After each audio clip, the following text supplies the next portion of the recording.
오늘은 인간의 동질감, 또 소속, 이런 것이 얼마나 중요한가. 사실 그 속에서 우리가 살아가고 있지요. 우리가 인간은 일컬어 사회적 동물이라고 말합니다. 인간을 왜 사회적 동물이라고 할까? 인간은 개인이지만, 나 하나는 개인이지만 혼자 살아갈 수 없기 때문에 인간 상호 관계 안에서 타인과 밀접하게 연결되어 살아갈 수밖에 없는 이 구조이기 때문에 인간을 사회적 동물이다라고 아리스토텔레스가 말하고 있습니다. 저는 어려서 저 부모님이 저를 길렀습니다. 제가 처음에 태어나서는 목도 가릴 수 없는 그런 아이였죠. 근데 그런 아이를 저희 부모님이 자라서 이렇게 성인이 되었습니다. 또 저도 저희 아이들을 낳아서 이렇게 성인이 되도록 길렀단 말이죠. 또 저 아이들은 공교육기관에서 많은 스승님들 앞에서 배우고 성장하고 자라났다는 겁니다. 또 그뿐인가요? 우리가 매일마다 먹는 밥 있죠.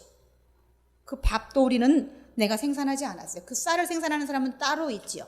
우리가 먹는 과일도 내가 먹지만 생산하는 사람은 따로 있습니다. 누군가 농사를 짓는 사람이 있기 때문에 우리는 그것을 먹고 산다는 겁니다. 우리가 가장 많이 쓰는 이 컴퓨터 있죠. 근데 컴퓨터도 제가 만들지 않았지만 저는 매일마다 쓰고 삽니다. 우리가 지금 쓰고 있는 이 전기도 우리는 하루도 없으면 살 수 없습니다. 그런데 이 전기도 우리는 만들 줄 모릅니다. 이게 어떤 원리로 각 가정마다 공급이 되는지 우리는 아무도 모릅니다. 그러나 우리는 이걸 쓰고 있지요. 또 어떤 사람은 이제 옷을 만드는 사람이 있습니다. 하지만 그 옷을 자신이 입으려고 만들질 않아요. 옷을 만들지만 그 옷은 여타 많은 사람들이 입는다는 겁니다. 그래서 인간의 삶은 이렇게 연결된 이 사슬 때문에 인간은 사회적 동물이다라고 말하는 거죠. 이 말에 여러분도 다 순응이 되시죠? 그렇죠. 근데 우리는 이렇게 사회적 연결고리 안에 살아갈 수밖에 없지만 그것은 인간에게 동질감을 주지는 않습니다. 내가 시장에 가서 과일을 사 먹으면서 과일과 동질감을 느끼지는 않잖아요. 그죠? 내가 전기를 매일마다 쓰지만 고맙다는 생각을 하지만 이 전기를 통해서 내가 쟤랑 똑같네 이런 생각을 하지는 않는다는 겁니다. 여러 가지 유동적 원리를 인해서 이런 것들은 인간의 삶을 편리하게 한다는 거죠. 동질감은 언제 생길까? 이 동질감은요, 나와 연결된 어떤 곳에서 생깁니다. 나와 비슷한 처지를 가진 사람을 보면 왠지 동질감을 느낍니다. 그렇죠? 그리고 성질이 비슷한 사람을 만나도 동질감을 느낍니다. 동질감이라는 뜻에는 성질이 비슷하다라는 뜻을 가지고 있어요. 그 사람들이 동질감을 그 중에서 어디에 제일 많이 느끼는가? 성격이 비슷한 사람에게 굉장히 사람이 호감을 가져요. 그래서 나랑 얘기를 하다 보면 나랑 비슷한 구석이 있으면 맞아 이러면서 서로 막 동질감을 느끼고 그것이 결국 호감으로 변합니다. 그래서 유대감이 생기죠. 인간은 그래서 사회적 동물로 살아가고 있지만 이런 동질감이 없이는 외로워서 또 살아갈 수 없는 인물이기도 합니다. 없는 그런 동물이기도 합니다. 인간이 사람과 누구랑 가까워질 때 내가 말할 때 나와 호응이 되고 마음이 교류가 되는 사람한테 이 호감을 갖고 동질감을 느끼는 것처럼 공감대가 형성되는 것처럼 그 관계 속에서 우리는 상승작용도 맛보면서 더 가까운 중마고라고 하는 말도 있지요. 중마고는 정말 가장 가까운 친구한테 쓰는 말인데 그렇게 가장 가까운 친구를 만날 수도 있고 인간관계 공감대가 형성이 된다는 거죠. 어디 가나 단체가 있습니다. 무리가 형성이 됩니다. 우리도 이 예안중앙교라고 하는 이 무리 안에 있습니다. 의사들은 의사협회가 있습니다. 또 약사들은 약사협회가 있습니다. 또 이 상인들은 상인협회가 있어요. 여기 시장 안에 들어가면 상인협회가 따로 있습니다. 또 목사들은 노회라는 협회가 있습니다. 또 학생들은 학교에 가면 학생회가 있죠. 그 학교의 학부모는 또 학부모회가 있습니다. 회사에 일하는 사람들은 노조라는 것이 있어서 이렇게 단체와 무리를 형성하고 살아간다는 거죠. 근데 이런 것들이 왜 생길까? 이것은 동질감에 있는 사람들끼리 모여서 뭔가 진취적이고 이제 좋은 일들을 하기 위해서 이런 것들이 생기죠. 단체가 결집이 되면 힘이 커지고 더 큰 일을 도모할 수 있게 된다는 겁니다. 또 그 안에서 권익을 보호하게 되고 자기의 주장도 이제 어필할 수 있기 때문에 이런 단체는 필요합니다. 교회 안에서도 같은 교인끼리 동질감이 생깁니다. 예를 들어서 이런 거 있죠. 누가 내가 다니는 교회를 비방하면 기분 나쁩니다. 솔직히 기분 나빠요. 내 교회가 좋든 나쁘든 누가 남들이 내 교회를 얘기하면 기분이 안 좋아요. 또한 내가 다니는 교회 목사님을 누가 폄하하거나 비방하면 그것도 기분 안 좋습니다. 그렇잖아요? 우리 아이들이 이렇게 행실이 나빠요. 그런데도 밖에서 누가 아유 목사님네 그 아들은 행실이 그 모양이 이렇게 말하면 실제 행실이 나빠도 기분 나쁩니다. 사람은 그렇습니다. 또 내 형제가 저희는 7남매가 있습니다. 근데 누가 만약에 내 형제 중에 한 사람을 아유 오빠가 사람 참 댄데미가 그렇다고 이렇게 말하면 솔직히 기분 나쁩니다. 솔직히 기분 나빠요. 저랑 저희 형제 중에 7남매 중에 가깝지 않은 형제도 있어요. 하지만 누가 그 가깝지 않은 형제를 말하면 기분 나쁩니다. 왜 그러냐면 가족이라는 동질감으로 묶여있기 때문에 그렇죠. 동질감은 내 편, 또 네 편 이런 것들을 만들게 된다는 거죠. 제가 얼마 전에 이제 시어머니 이제 병원에 이제 정기적인 검진이 있어서 이제 가는데 그것 때문에 시댁에 갈 일이 있었어요. 근데 그 어머님 집에 어떤 분이 깐 밤을 꾸러미를 이렇게 툭 던지고 가요. 그래서 어머니 이거 뭐예요? 그랬더니 목사님 드리라고 어떤 교회 집사님이 그렇게 밤을 까다가 여기요? 툭 던지고 그냥 가는 거예요. 그래서 나는 그 행위도 솔직히 좀 별로 이렇게 호감이 안 가더라고요. 그냥 툭 던지고 가는 거예요. 그래서 내가 그런가 보다 그러고 이제 그랬는데 이제 한 시간쯤 지나서 그 목사님이 그 밤을 가지러 오셨어요. 그러니까 늘 어머니 댁에다 그걸 맡겨놓으면 목사님이 와서 이제 가져가시는 거예요. 왜냐면 그 여러 가지 이유가 있겠죠. 왜냐면 교회에다 직접 갖다 주면 목사님한테 아부한다 뭐 이런 얘기도 들을 수 있고 하니까 그런 것 때문에 이제 어머니 댁에 맡겨놓으면 어머니 댁에서 목사님 찾아가시는 거예요. 1시간 뒤에 오셔서 이제 그 밤을 이제 어머니가 드렸더니 거기서 일부를 이만큼 덜어서 저를 주셨어요. 그래서 이렇게 보니까 밤이 어머니 것 따로 담임 목사님 거 따로 이렇게 갖고 왔는데 어머니 걸 그 이제 목사님 모시기 전에 어머니 거는 덜어서 나한테 맛보라고 주셨는데 벌레 먹어서 막 다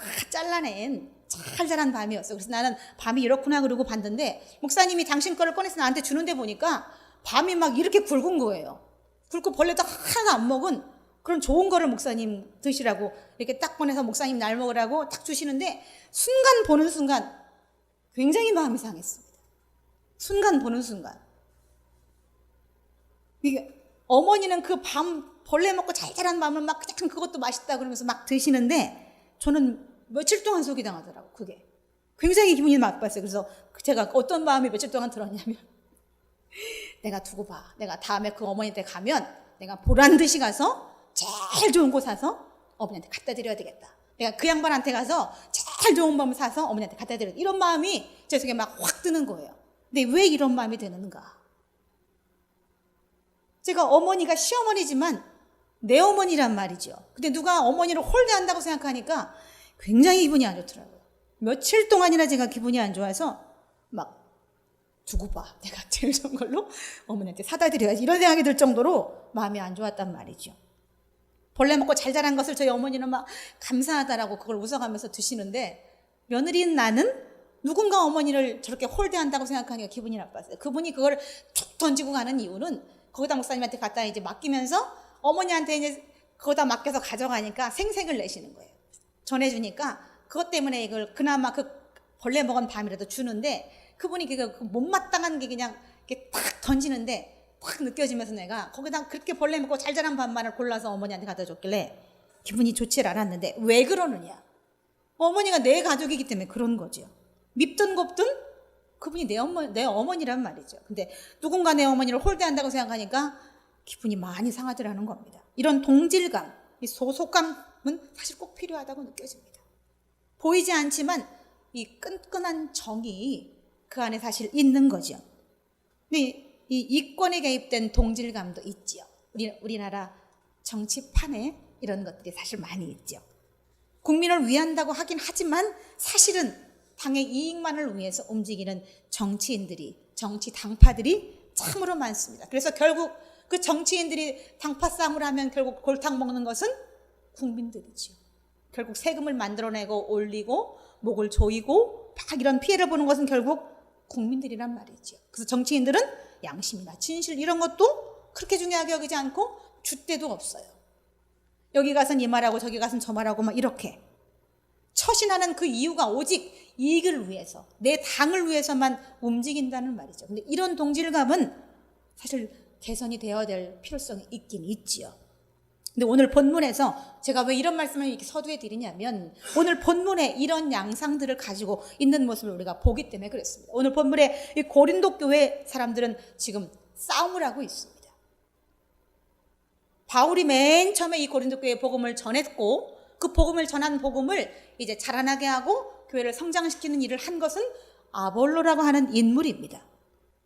당시 어떤 일로 그랬는지는 모르겠지만 이 신자들 사이에서 나는 바울파야, 아니야 나는 아볼로파야라고 하면서 당을 짓고 분쟁하는 일이 생겼다는 겁니다. 그런데 이 3장 앞에 1장 12절에도 보면 이 분쟁하는 내용이 또 보입니다. 1장 12절에 뭐라고 나있냐면, 내가 이것을 말하거니와 너희가 각각 이르되 나는 바울에게, 나는 아볼로에게, 나는 게바에게, 나는 그리스도에게 속한 자라 한다는 것이니, 그러면서 벌써 1장에도 당파를 지으면서 분쟁하는 장면이 나와 있어요. 근데 3장에 더욱 이제 그것들이 심화되어 가는 현상을 보고 이제 바울이 고린도 교회에 편지를 써서 보낸 겁니다. 이 바울이 처음 복음을 심은 것은 맞지만 그 복음을 뿌리내리게 한 것은 아볼로가 한 일이라는 겁니다. 아볼로. 우리가 바울은 잘 알아요. 그죠? 바울서신 13권을 통해서 바울이 늘 언급이 되기 때문에 우리는 바울을 잘 알아요. 하지만 아볼로는 잘 모릅니다. 아볼로는 언급되는 구절이 그렇게 많지가 않아요. 사도행전에 또 고린도전서에 조금씩 언급이 될 뿐 아볼로라 하는 인물에 대해서 우리가 잘 모릅니다. 근데 아볼로라 하는 인물은 사도행전 18장 24절에 보면 알렉산드리아에서 나온 유대인이라고 말하고, 또 언변이 좋고 성경에 능통한 자다라고 말하고 있어요. 그리고 그는 그 끝에 18장 24절 끝에 보면 요한의 세례만 할 따름이니라, 알 따름이니라 이렇게 말하는 걸 보면 그가, 이 아볼로가 세례 요한의 제자가 아니었을까라는 추정을 합니다. 성경에 능통한 알렉산드리아 출신의 이 유대인, 그러니까 로마 사람입니다. 알렉산드리아는 로마의 한 도시입니다. 그래서 당시 로마에서 가장 유명한 도시 중에 하나였고, 이곳에는 대학과 또 도서관이 구비될 정도로 알렉산드리아는 크고 로마에서 비중이 있는 그런 도시 출신의 사람이 바로 아볼로라고 하는 사람인데, 그 알렉산드리아에서 이 사람이 태어나고 이 율법을 배워서 이제 선생이 되어서 오늘날 이제 고린도 교회에 추앙받는 인물이 되었다는 겁니다. 바울이나 또 아볼로나 또 게바, 베드로라 하는 인물들은 이 초대교회 당시에 없어서는 안 될 인물들이죠, 사실은요. 근데 그들이 지금 걱정하는 것이 무엇인가? 이 고린도 교회는 지금 신자들이 당을 지으면서 교회를 분열시키고 시끄러워지고 있다는 겁니다. 바울이나 아볼로는 오직 사명감으로 지금까지 살아왔어요. 바울도 목숨 걸고 복음을 전했죠. 아볼로도 목숨 걸고 그 고린도 교회 성도들에게 복음을 전하고 그들을 양육했던 사람들이에요. 근데 교인들은 그런 지도자들의 마음과는 상관없이 아랑곳 없이 싸움만 하고 있다는 겁니다. 조선시대 광해군 때에 이제 전해 내려오는 이제 우리나라에 설화가 있는데, 이 경남 하동에 가면 가마고개라고 하는 고개가 있는데 그 고개에 얽힌 슬픈 사연이 있다고 합니다. 실제 조선시대에 근거를 해서 만들었기 때문에 전설은 아닌 것 같아요. 근데 아무튼 오랜 시간이 흐르면서 이것이 이제 전해져 내려오는데, 이 가마고개에는 슬픈 사연이 적혀 있어요. 사연이 얽혀 있어요. 당시 사색당파라고 하는 당파를 많이 형성했다고 합니다. 이 사색당파는 그 자기가 속한 당의 명예와 이익만을 위해서 일하는 거예요. 내 당의 명예, 내 당의 이익만을 위해서. 지금 현대판 정치판과 비슷하죠, 사실은. 그렇게 이 사색당파가 성행했던 그런 때에 같은 두 가문의 예식이 있었습니다. 그래서 대치한 두 가문이 이 가마고개를, 신부를 태우고 가마고개를 지나가게 되었어요. 가마고개에서 양쪽 집안이 마주서게 된 거예요. 근데 이 고개는 벼랑 끝에 위에 그런 고개였어요. 그래서 누군가 한쪽 가문만 피해주거나 피해서 갔으면 아무 문제가 없었는데, 문제는 뭐냐면 이 남영 조식의 제자였던 가문의 여식과 또 퇴계 이황의 제자였던 가문의 여식이 결혼식을 하고 지금 이곳에서 만났는데, 이 두 가문의 사람은 서로 대치하고 있는, 아주 맨날 만나기만 하면 으르렁거리고 싸우는 그런 가문이 지금 이 가마고개에서 만난 거예요. 그래서 이들은 비켜주지 않았어요. 그냥 막 서로 네가 비켜 내가 비켜 하면서 지금 대치하기 시작했는데, 무려 그러면서 3일 동안이나 신부 가마가 거기에서 마주서서 이제 서로 네가 비키라고 싸우고 있었어. 나중에는 이게 각 유생들이 이쪽 유생이 모여서 이제 거기다가 천막까지 치면서 서로 막 헐뜯고 이제 막 더 싸움이 커졌습니다. 두 눈을 부릅뜨고 사흘을 대치하던 이 두 가문은 결국 이 가문의 어르신들이 만나서 이제 어떻게 하면 이 두 가문의 명예를 더럽히지 않고 이 일을 해결할 수 있을까라는 고민을 하게 돼요. 그런데 그 고민 끝에 나온 결론은 참으로 기가 막힙니다. 이 양쪽 신부에게 자결하라는 그런 강요를 하는 것이었습니다. 그래서 가마에 큰 돌을 하나씩 넣어주었습니다. 양쪽 가문에. 그리고 그 신부는 붉은 치마에 그 돌을 싸서 벼랑 끝으로 떨어져 물에 빠져 죽었다는 겁니다. 도대체 그게 뭐길래, 명예가 뭐고 당이 뭐길래 그 꽃다운 신부를 물에 빠져 죽여야 되는가? 그냥 누구 한 사람 피해줬으면, 누구 한 사람 먼저 가라고 양보해줬으면 아무 일이 없었을 텐데, 이 얼마나 기가 막힌 얘기입니까? 꽃다운 내 자식, 내 딸을, 내 당의 명예를 지키고자 거기다가 치마폭에 무거운 돌을 싸서 벼랑 끝에 떨어져서 자결하라고 하는 이런 말도 안 되는 일이 실제로 조선시대에 있었다는 겁니다. 아무 소용도 없는, 정말 아무 소용 없잖아요. 그냥 교만함만 가득한 이런 것들은 진짜 없어져야 돼요. 잠언의 말씀에 이 교만은 패망의 선봉이라고 말씀하고 있습니다. 교만은 사람을 죽입니다. 시집보내던 가문에 누구라도 먼저 나서서 길을 양보해 주었다면 이 씻을 수 없는 꽃다운 두 딸들을 죽이지 않아도 되겠지요. 이 교회가 이렇게 싸우면 성장을 할까요? 싸워서 성장하는 사람 보셨어요? 애들 막 어려서 막 뛰어놀으면 성장합니다. 근데 교회가 싸우면요 절대 성장하지 않습니다. 퇴보합니다. 분열이 일어나면 거기서 성도들이 알게 모르게 싹 빠져나갑니다. 나중에 교회가 보면 텅 비어버리는 교회 많습니다. 어느 교회, 제가 아는 대형교회 당회장님은 처음엔 당회가 있었는데, 이 당회는 담임 목사님과 장로로 구성된 것이 바로 당회죠. 근데 이 당회에 장로들이 만나기만 하면 싸우는 거예요. 당회를 합시다 그러고 모이기만 하면 매일 으르렁거리고 싸우니까 결국 목사님은 어떤 생각을 했냐면, 어떤 결단을 내렸냐면 당회를 해산시켜버렸습니다. 당회를 아예 없애버렸어요. 왜냐하면 만나기만 하면 장로들끼리 싸우는 거예요. 그러니까 어떤 일도 추진할 수 없었던 거예요, 목사님이. 그래서 결국 당회를 없애버리고 이 목사님, 담임 목사님, 당회장 목사님이 이제 당회에 이제 장로들을 불러오면, 장로님들은 모이면 아무것도 회의하지 말고 오직 기도만 해라 라고 명령을 내렸어요.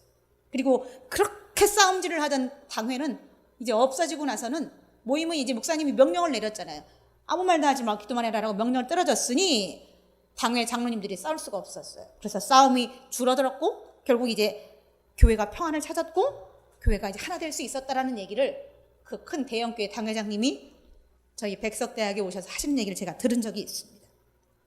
지금 바울이 그것을 걱정하고 있는 겁니다. 나는 바울에게, 나는 아볼로에게 도대체 이렇게 쓸데없는 얘기를 하고 있으니 나는 심었고 아볼로는 물을 주었다라고 지금 사도행전 이 고린도전서 3장에는 말하고 있습니다.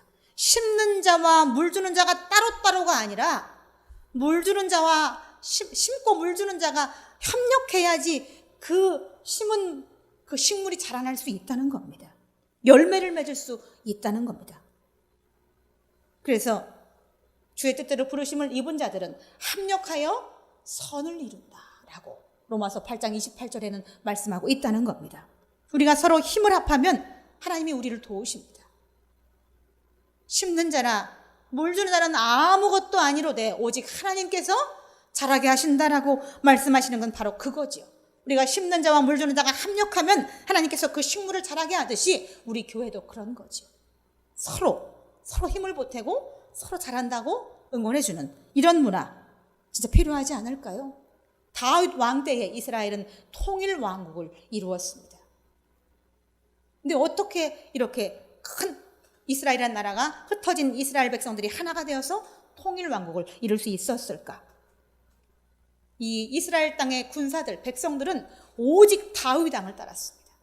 그리고 다윗은 자기를 따르는 자기 나라의 군사들과 백성들을 하늘같이 사랑했습니다. 그래서 그들이 합력해서 다윗 왕과 군사들과 백성들이 한 마음 한 뜻이 되어서 통일된 나라를 이룩할 수 있었다는 겁니다.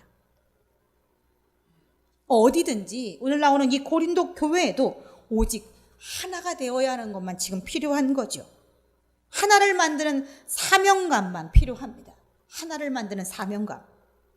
중국 한나라에는 중국이 춘추 시대를 전하면서 진나라, 한나라 명나라 이런 나라들이 많죠. 근데 그 나라들 중에 한나라에 이 사기 130권을 완성한 사마천이라고 하는 사람이 있습니다. 우리 사마천이라는 이름 들어보셔서 알죠? 유명합니다.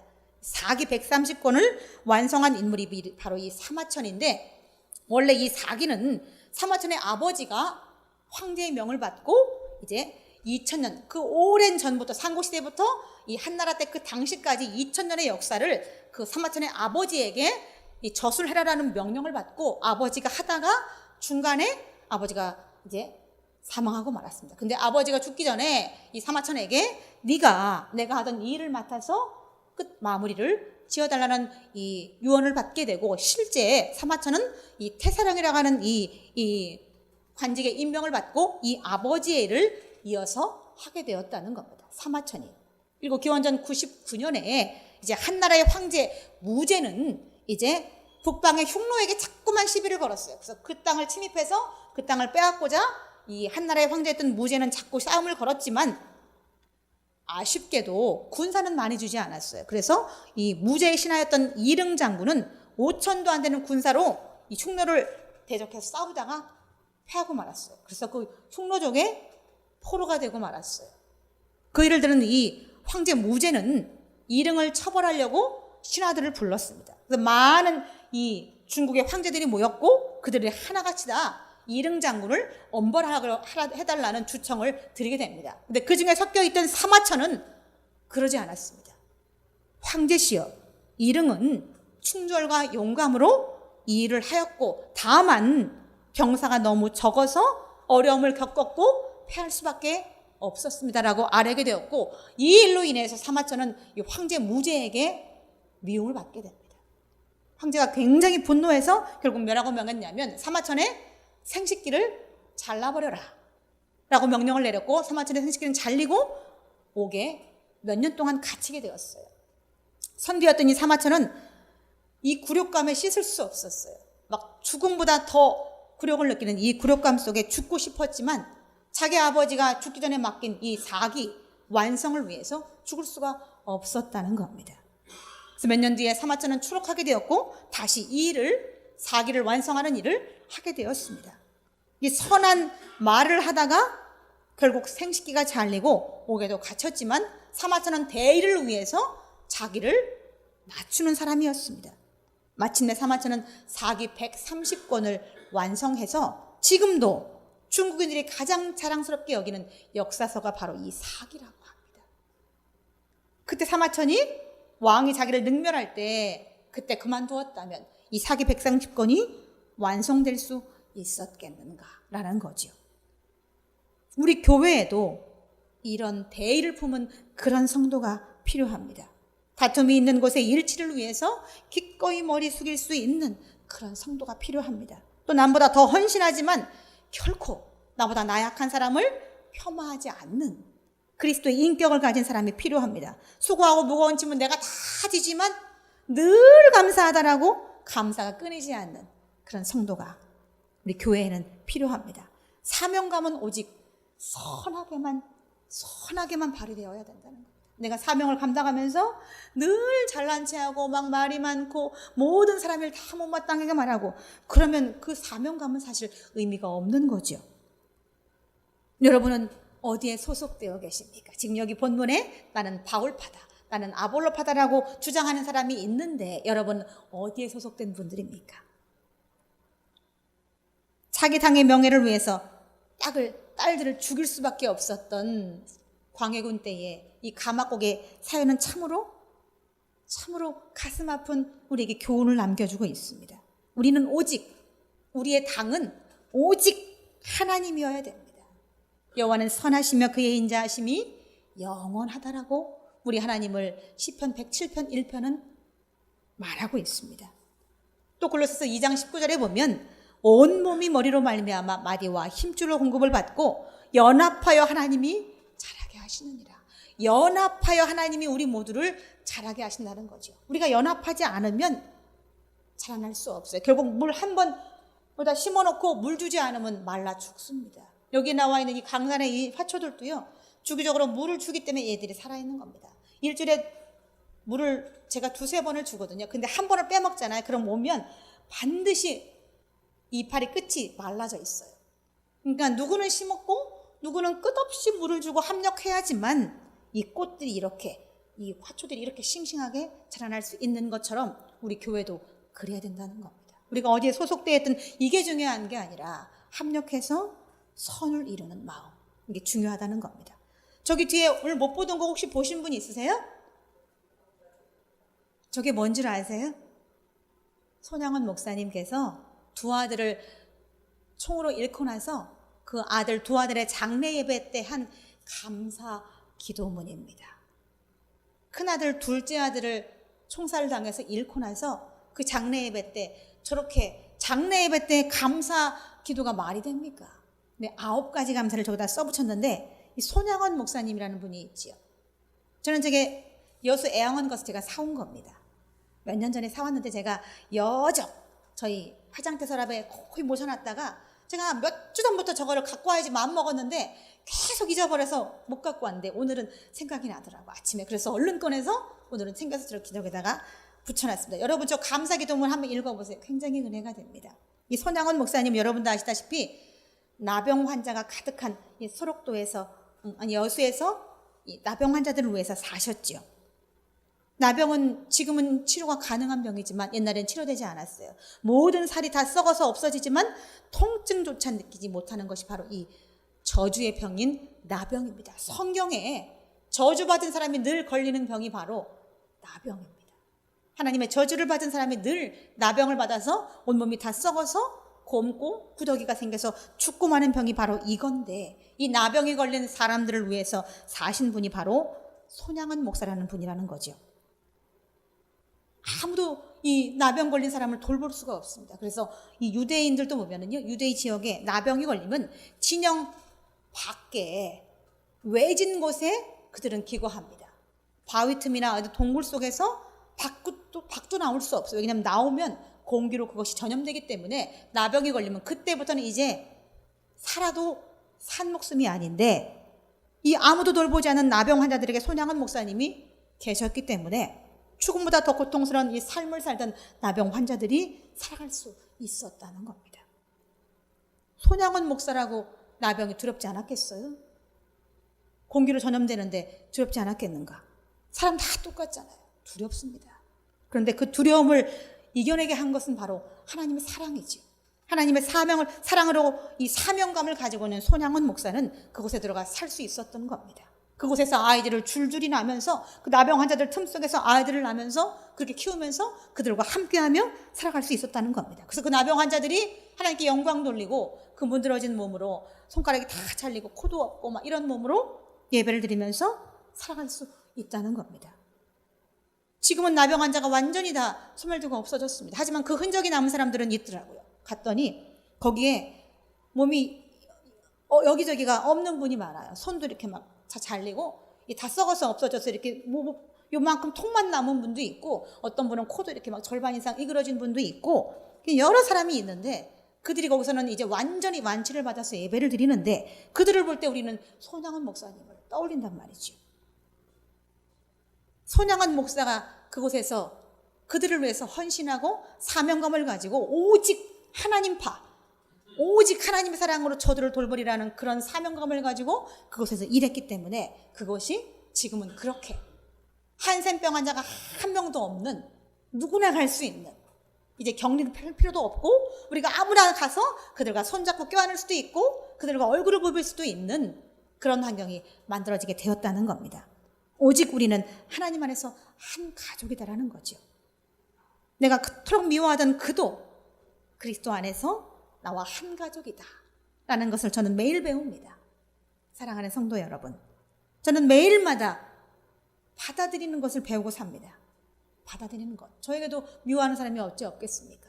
용납되지 않은 사람이 어찌 없겠어요. 하지만 삶 속에서 매일마다 그들을 받아들이는 이 연습을 하고 그것을 받아들이기 위해서 제가 배우고 또 배우고 제가 기도할 때마다 하나님께서 저를 이렇게 다듬으신다는 말이죠. 우리는 오직 아볼로파도 아니고 바울파도 아니고 오직 하나님께 속한 하나님의 권속이라는 거죠. 그거 하나만 우리에게 있다면 오늘날 우리 교회가 부흥하고 성장할 수 있을 거라고 저는 생각을 합니다. 우리 다 같이 기도하시겠습니다. 하나님 아버지, 하나님의 은혜를 참으로 감사합니다. 나는 심었고 아볼로는 물을 주었으되 오직 자라나게 하시는 분은 하나님이시라고. 하나님 아버지, 그렇게 성경은 우리에게 말씀하십니다. 합력하여 선을 이루고 오직 하나님의 영광을 위해 살아가는 우리 모두가 되게 하여 주옵시며 우리의 삶도 하나님께 영광 돌릴 때 빛나고 찬란하고 아름다워질 수 있도록 하나님 축복하여 주옵소서. 감사와 영광을 드리며 우리 구주 예수 그리스도의 이름으로 기도드리옵나이다. 아멘.